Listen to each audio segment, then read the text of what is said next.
আজকের ভিডিওতে তোমাদের সাথে শেয়ার করব মাই winter cosy night routine.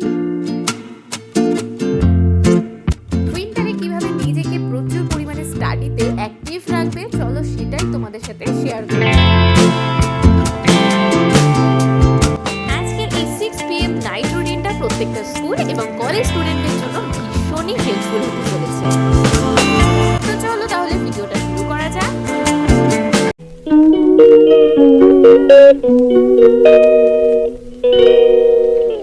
Hi everyone, Radhe Radhe সবাইকে। যবে থেকে উইন্টার মর্নিং রুটিন শেয়ার করেছি তবে থেকে তোমাদের একটাই কমেন্ট, দিদি এইবার তুমি নাইট রুটিনটা শেয়ার করো। তবে একটা proper winter night routine share করতে হলে বেশ ভালো মতন শীত না পড়লে সেই ভিডিওটা তৈরি করা একেবারেই পসিবল হচ্ছিল না। তো ফাইনালি আমাদের এইখানে তো প্রচুর পরিমাণে শীত পড়ে গেছে। তোমাদের ওইখানে কেমন শীত পড়ছে কমেন্টে জানিও। তো আমি কিন্তু সন্ধ্যাবেলায় সবার আগে চলে এসেছি আজকে ছাদে। আমাদের প্রত্যেকের বাড়িতেই শীতকালে প্রচুর পরিমাণে জামা কাপড় কিন্তু রোদ্রে দেওয়া থাকে, সেগুলো বিকাল বেলায় ছাদ থেকে তুলে আনতে যাই, কিন্তু আজকে আমার একটু দেরি হয়ে গেছিল তাই সন্ধ্যায় বলতে পারো হয়ে গেছে। আর আমি তো ডেইলি রুটিন বেসিসে আমার কম্বলটা রোদ্রে দিই, তাহলে দেখবে শীতকালে না রাত্রে শোয়ার সময় বেশ গরম থাকে আর ভালো লাগে। আর আমি যেহেতু একা শুই সেই জন্য আমার আরো বেশি ঠান্ডা লাগে, তাই রোদ্রে এরকম দিয়ে রাখলে কম্বলটা গরম থাকে অনেক। তাছাড়াও আজকে সকাল সকাল আমার কলেজ যাওয়ার ড্রেস, টিউশন যাওয়ার ড্রেস সমস্ত কিছু আজকে আমি ভালো করে ক্লিন আপ করেছিলাম। যেহেতু আমার সমস্ত কলেজ টিউশন বন্ধ, তাই এত জামা কাপড় একেবারে জমে গেছিল, তাই একেবারে পরিষ্কার করে আজকে রোদ্রে দিয়েছিলাম আর প্রপার ভাবে শুকিয়েও গেছে। তাই ভাবলাম চলো এগুলো ঝটাপট সন্ধ্যাবেলায় বসে বসে আমি ভাঁজ করে ফেলি, কারণ এরপর আর পসিবল হবে না। একবার আমি যদি কোনো কাজ রেখে দিই আর ভাবি কাল করব বা পরে করব, সেটা আমি কোনো দিনই আজ অবধি করতে পারলাম না। তো এই হচ্ছে আমার বাড়ি পড়ার জামার যে সেকশন সেটা, আর এই দিকে রয়েছে হচ্ছে পড়তে যাওয়া, টিউশন পড়ানো সেগুলো জামা।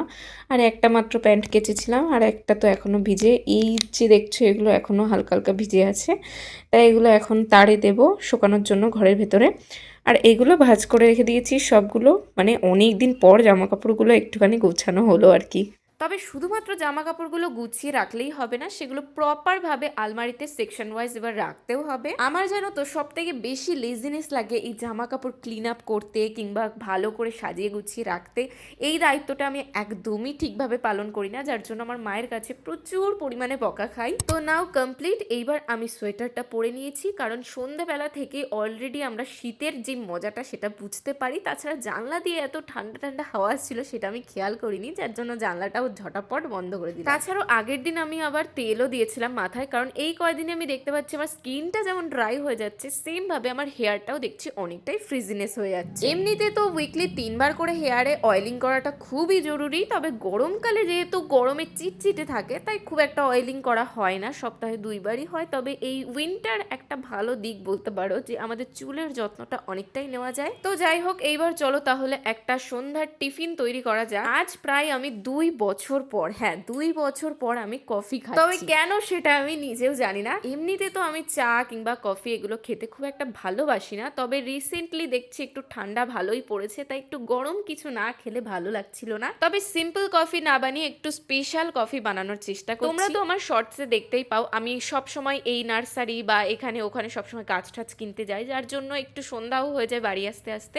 তো একটা দোকানে আমি একটা চা খেয়েছিলাম, যেটা একেবারে না পুরো কফির মতন ছিল, আর মাত্র 10 টাকায় ছিল, যেহেতু বুঝতেই পারছো অল্প পরিমাণে ছিল, তো এতটাই সেইটুকু টেস্ট লেগেছিল। আরও 1 কাপ খেয়েছিলাম, তবে এত টাকা দিয়ে তো বারবার করে খাওয়া সম্ভব না, যার জন্য ভেবেছিলাম চলো তাহলে বাড়িতে একদিন আমি কফিটা ট্রাই করবো এইভাবে। তবে সেই আঙ্কেলটা বলেছিল আদা, তারপরে লবঙ্গ, তেজপাতা এগুলো ইউজ করতে, তো আমি চেষ্টা করেছিলাম, তো ফাইনালি আই ডিড ইট। তবে অনেস্টলি বলছি সেই দোকানের মতন কিন্তু আমার কফিটা একদমই হয়নি, তবে আমার তরফ থেকে যেটা মনে হয় আমি যথেষ্ট ভালো কফিটা বানিয়েছি। উইন্টারে দেখবে তোমরা হট কোনো ড্রিঙ্কস বা স্যুপ যখনই খাবে না, ভেতর থেকে একেবারে এনার্জেটিক ফিল হয়, যার জন্য পড়াশোনা বলো যে কোনো কাজে বেশ ভালোই ফোকাস হয়। আর খাটের এক কোনায় দেখো চিনি ঘুমিয়ে রয়েছে। আজকে আমার স্টাডি রুটিনে বেশিরভাগটাই হচ্ছে writing and writing and writing. তাই বলতে পারো ভেতর থেকে আমি একেবারে প্রিপারেশন নিচ্ছিলাম সেই সন্ধ্যা 6টার থেকে, যে না আজকে ভালো করে আমি প্রত্যেকটা নোটস কমপ্লিট করব। আর এই কফিটা খেতে খেতে আমি আমার এডিটিং এর কাজগুলো করছিলাম, যেটা আমি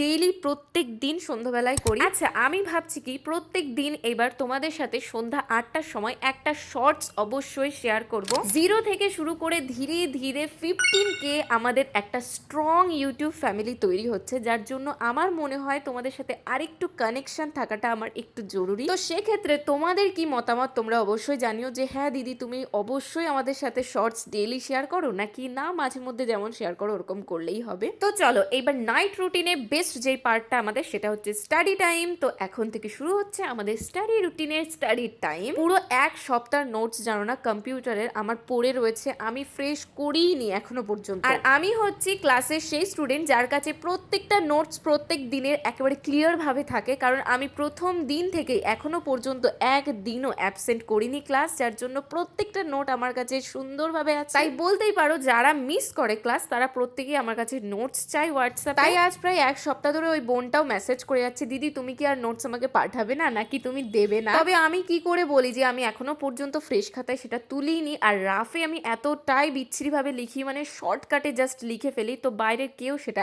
একদম বুঝতে পারবে না। আচ্ছা, তোমাদের কাছ থেকে না আমি একটা সাজেশন নিতে চাই প্রপার, তোমরা কিন্তু অবশ্যই প্রত্যেকে এই সাজেশনটা দেবে। রিসেন্টলি ভাবছি আমি একটা কম্পিউটার কিনবো, যে কোনো ওয়ার্কের জন্য বলতে পারো। তবে আমাকে অনেকে সাজেশন দিচ্ছে যে এখনকার যুগের মেয়ে হয়ে তুই কম্পিউটার ইউজ করবি, তার থেকে তুই ল্যাপটপ ইউজ কর, যেখানে সেখানে নিয়ে যেতে পারবি। আবার অনেকে এটাও বলছে যে ল্যাপটপ কিন্তু বারবার খারাপ হয়ে যায়। জানি ল্যাপটপের দাম বেশি, তবে একবার যদি খারাপ হয়ে যায় তার পার্টস পত্রের দাম নাকি প্রচুর পরিমাণে হাই। এবার দেখো আমি অ্যাজ আ স্টুডেন্ট এমন কিছু কিনলাম যেটা বারবার খারাপ হয়ে যাবে, সেটা ঠিক করা কিন্তু আমার পক্ষে পসিবল না। আবার এদিকে এই কথাটাও ঠিক যে না আমি যখনই কোনো কাজ করব সেই কাজটা করতে গেলে আমার এদিক ওদিক যদি যেতে হয়, তাহলে আমি তো আর কম্পিউটার নিয়ে যেতে পারছি না। তো আমি ভাবছি তোমাদের থেকেই এই সাজেশনটা নেব, তোমরাই বলো যে আমি কম্পিউটার কিনবো নাকি ল্যাপটপ। তো নাও 1.5 ঘন্টার একটা স্লট কমপ্লিট করে ফেলেছি। আমার তো ভীষণ পরিমাণে আজকে মাথা যন্ত্রণা করছিল, কিছু মনে করো না, অনেক দিন পর আমি আজকে পড়তে বসেছি। মাঝখানে যেহেতু ফাইনাল এক্সাম কমপ্লিট, তাই 1 মাসের পুরো টানা ছুটি নিয়েছি, যেখানে তোমাদের সাথে কোনো আমি স্টাডি রুটিনও শেয়ার করিনি, শুধুমাত্র স্কিন কেয়ার, সেলফ কেয়ার এইরকম ধরনের কিছু আমি টিপস শেয়ার করেছি। তো নাও এবার ডিনারটা কমপ্লিট করতে হবে। তার মধ্যে দেখলাম অনেকে ঠাকুর আনতে যাচ্ছে। শীতকালের এই একটা মজা যে প্রচুর পরিমাণে পুজো হয়। ডিনারে আমি এই কয়েকটা দিন ধরে শীতকালে রুটি খাচ্ছি, কারণ আমি ভাত একদমই খেতে পারি না, শীতকালে খুবই ঠান্ডা লাগে। তো তারপর চলে এসেছি রুমে, এখন আমি একটা ওষুধ খেয়ে নিচ্ছি, যেটা আমার প্রত্যেক দিনের এখন নাইট রুটিনে হয়ে গেছে। তবে এবার জানো ভেবো না আমার কোনো বিরাট বড় প্রবলেম হয়েছে যার জন্য ওষুধ খেতে হচ্ছে, না সেরকম কিছু না, সিম্পল একটা জিনিস হয়েছে যেটার জন্য আমাকে ওষুধ খেতে হচ্ছে। তো আমি কিন্তু স্টাডির পর 5 মিনিট এরকম মাসাজ করি হেয়ার, তারপর ভালো করে দুই পাশে চুল বিনুনি করে ফেলেছি। শীতকালে কিন্তু কোনোদিনও রাতে শোয়ার সময় তোমরা চুল খুলে শোবে না, শীতকালে কিন্তু প্রচুর পরিমাণে আমাদের হেয়ারটা ড্রাই থাকে, যার জন্য আরো বেশি কিন্তু হেয়ার ফল হবে। তাই আমিও কিন্তু দুই পাশে বিনুনি করে নিয়েছি। এখন আমি খাচ্ছি গরম গরম দুধ। কিছুদিন ধরেই আমি আমার মধ্যে এই অভ্যেসটা আনছি। আচ্ছা, আমার না মনে হয় নতুন বছর থেকে একেবারে 1 জানুয়ারি থেকে আমি সিদ্ধান্ত নিয়েছি নিজের প্রচুর কিছু চেঞ্জ করব, ইমপ্রুভমেন্ট করব, গুড হ্যাবিট ইনটেক করব। তবে সেইগুলো তো শেয়ার করব তোমাদের সাথে, কিন্তু নিজেরাও টার্গেট নাও যে নতুন বছর থেকে নিজেকে প্রচুর চেঞ্জ করবে আর অনেক ইমপ্রুভমেন্ট করবে। তো এটা তো আমার ডেইলি হ্যাবিট, 4টে করে কিসমিস প্রত্যেক দিন রাত্রে ভিজানো, কারণ পরের দিন সকালবেলায় আমি সেগুলো খালি পেটে খাবো। তো এবার নাইট স্কিন কেয়ারে তো এদিকে সিরাম অ্যাপ্লাই করতে গিয়ে খানিকটা পড়ে গেছিল, তো আমি এই পিলগ্রিমসের সিরামটা কিছুদিন ধরে ইউজ করছি, এখনো পর্যন্ত কোনো খারাপ এফেক্ট তো দেখিনি, তোমরাও চাইলে কিনতে পারো। মাঝে মাঝে ময়শ্চারাইজারও অ্যাপ্লাই করি, আবার সিরামও অ্যাপ্লাই করি। সিরাম কিন্তু আমাদের স্কিনটাকে অনেকটাই হাইড্রেট রাখে, তাছাড়া স্কিনে যখন কোনো দাগ ছোপ থাকে সেগুলোও কিন্তু দূর করতে সাহায্য করে। আর last but not the least, আমাদের বোরোলিন তো সারা জীবন থাকবে সাথে। ঠোঁটে আমি ভ্যাসলিন অ্যাপ্লাই করি, বাট আমার এতটাই ঠোঁট ফাটে যার জন্য আমি বোরোলিনটাও অ্যাপ্লাই করি। তো নাও আমার স্কিন কেয়ারও কমপ্লিট, এবার আমি যাব ঘুমোতে। তো অল ওভার তোমাদের ভিডিওটা কেমন লাগলো অবশ্যই জানিও, আর সাজেশনটা কিন্তু দিতে একদম ভুলো না। তো নেক্সট ভিডিওতে দেখা হচ্ছে, ততক্ষণে তোমরা তাড়াতাড়ি চ্যানেলটাকে সাবস্ক্রাইব করে দিও। ততক্ষণে টাটা অ্যান্ড গুড বাই। তো চলো সবাইকে গুড নাইট।